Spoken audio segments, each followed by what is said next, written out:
എന്താണ് വാർത്ത പ്രചരിപ്പിക്കേണ്ടതെന്നുള്ളതിനെക്കുറിച്ചും കൃത്യമായ ധാരണ അവർക്കുണ്ടാവും. ആ ധാരണ വ്യക്തമായിട്ടും മനസ്സിലാക്കണമെങ്കിൽ ഇന്നത്തെ ദേശാഭിമാനി വായിച്ചാൽ മതി. ദേശാഭിമാനി പറയുന്നത് മുഴുവൻ ഒരു ദിവസം കൊണ്ട് എഴുതിയ ആർട്ടിക്കിളാണെന്ന് മനസ്സിലാക്കണം. സംഭവം ഉണ്ടായ ഉടനെ എഴുതിയ ആർട്ടിക്കിൾ ആയിരിക്കാം, നേരത്തെ എഴുതി വെച്ചതായിരിക്കാനും സാധ്യതയുണ്ട്. അങ്ങനെയാണ് ഇപ്പം രീതി. അക്രമം നടക്കുന്നവരും ഭീകരാക്രമണം നടത്തുന്നവരും അവർക്കുള്ളവരും,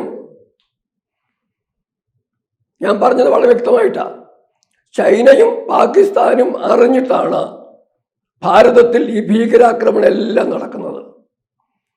ചൈനയും അറിയുന്നു, ചൈനയും പാകിസ്ഥാനും അതിന്റെ പിന്നിലുണ്ട്. അതുകൊണ്ട് തന്നെ കമ്മ്യൂണിസ്റ്റ് മാർക്സിസ്റ്റ് പാർട്ടിക്കും ദേശാഭിമാനിക്കും ഭീകരരെ പൊതിഞ്ഞു വെക്കേണ്ട, സംരക്ഷിക്കേണ്ട, പ്രതിരോധിക്കേണ്ട ബാധ്യതയുണ്ട്. ആ ബാധ്യത തെളിയിക്കുന്ന പ്രധാന വാർത്തയും എഡിറ്റോറിയൽ പേജിലെ ലേഖനവുമാണ് ഇന്നത്തെ ദേശാഭിമാനിയുള്ളത്.